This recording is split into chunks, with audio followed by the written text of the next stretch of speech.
네, 5월 9일 매일 성경 함께 나누도록 하겠습니다. 요약을 합니다.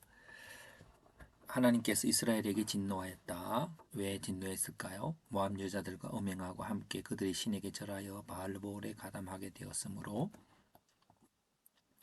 두 번째 문단, 모세는 바알보올에 가담한 자를 죽이고 하나님이 진노가 떠나도록 백성들의 수령들을 목매어 달았다.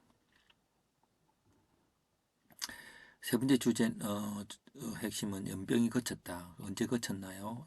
2만 4천 명이 죽고 그 다음에 온 회중이 회막문에서 울고 근데 비느하스와 막사에 있던 이스라엘 남자와 그 여자를 죽인 후에 연병이 그쳤습니다.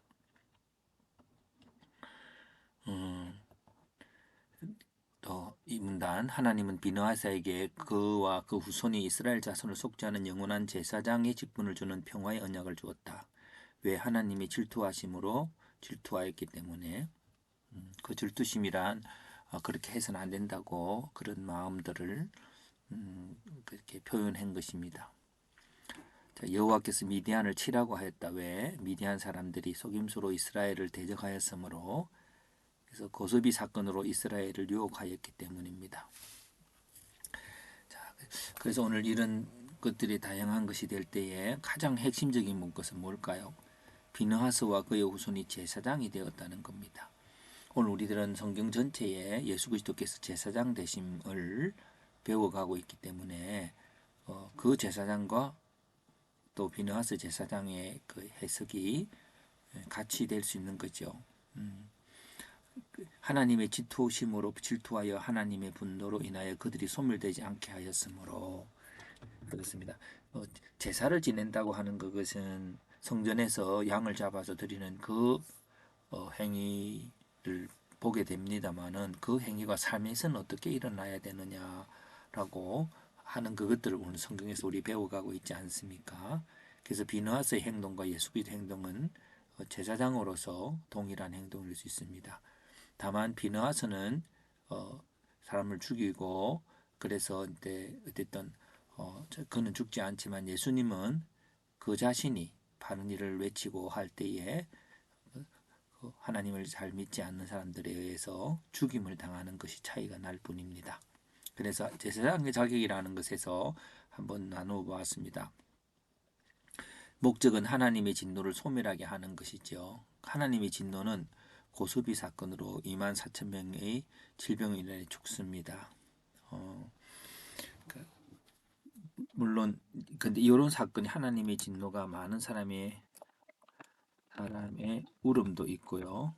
예, 지도자의 죽음도 있습니다. 하나님께 지도자의 죽음도 있고 이렇게 해서 또 어떤 사람들은 이렇게 간음을 행하는 자들도 있습니다. 여전히 그럼에도 불구하고 여전히 자기가 가는 그 악한 여전히 악을 행하는 사람 있습니다. 그 어쨌든 심판을 받는 사람, 슬픈 사람, 또 책임지고 죽는 사람 다 있지만 그 어떤 것들 속에 하나님의 진노를 소멸하게 하는 행동이 있습니다. 그 행동은 바로 하나님의 질투하시면 하나님만을 섬기는 것인데요.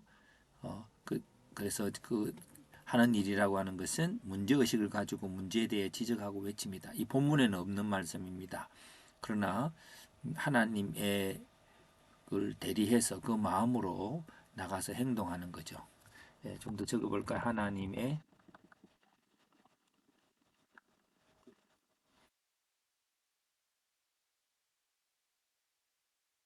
표현하는 하나님 마음을 가지고 세상에 그 마음을 표현하는 것이겠습니다. 그래서 그렇게 하는데 그러자 진노가 소멸됐다고 하는 것입니다. 예, 그런 일을 할 제사장을 찾습니다. 예, 그래서 하나님께서 하나님은 우리 연결해 볼까요? 연결을 이것과 이것을 우리 연결해 볼 수 있죠.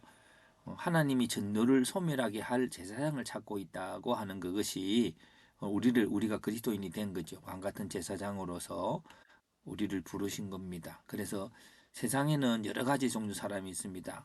죄로 어떤 많은 사람들이 울었다는 것은 그 자기의 죄 때문일 수도 있겠고 또 어쨌든 여러 가지 슬픔으로 그 지도자들은 또 잘못해서 죽고 여전히 또 악을 행하는 자도 있고 수많은 사람이 있지만 하나님의 마음을 가지고 나가서 그 마음을 표현하는 그 액션이 진노를 거치게 한다는 겁니다.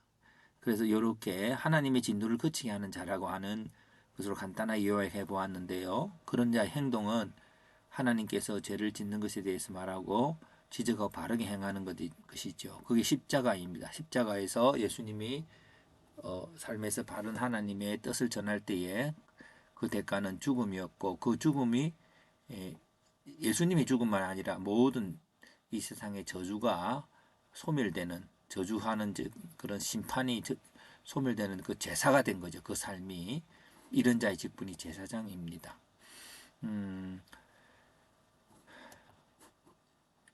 그래서 이렇게 한번 글을 적어봤습니다. 이 세상 사람들은 여러 가지로 자신의 뜻을 따라 살아갑니다. 그 삶에는 하나님의 진노를 일으키는 일들도 있습니다. 그런 세상에서 하나님의 사람은 충목하지 않고 그것에 대해서 문제를 삼고 행동하고 외쳐야 합니다. 그 외침으로 세상은 근본적으로 바뀌지 않을지라도 하나님께서 진노를 거치게 합니다. 이런 역할을 하는 자가 제사장입니다.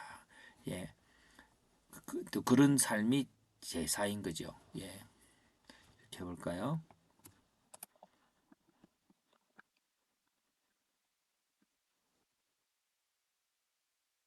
그래서 한 번 더 비슷하게 적어보면 하나님의 진노는 이런 제사장이 일어나지 않아서 계속되어집니다. 이 세상 죄로 인하여 아픈 마음으로 나아가며 외치며 기도하는 한 사람으로 인하여 이 세상의 죄가 속죄가 되고 저주가 물러갈 것입니다. 이 죄악 많은 세상에 대해서 손가락질 하며 머문 것보다 그런 것을 가지고 뭔가 나가서 이렇게 주님의 마음으로 행하는 그 삶, 그것이 제사이고 그런 역할을 하는 자가 제사장이고 그 한 사람으로 인해서 하나님께서는 저주를 소멸케 하는 것을 멈추셨다고 하는 것에서 오늘 속죄의 역할이 있습니다. 그래서 이 성전의 역할은 모든 저주가 막 번져갈 때에 그 중간에 서서 향료를 가져갈 때에 그 멈추는 것과 같은 그런 것 행동을 보고 우리가 머물러 있는 그 속에서 더 이상 이 세상의 죄로 인한 저주가 스톱이 될 줄로 믿습니다.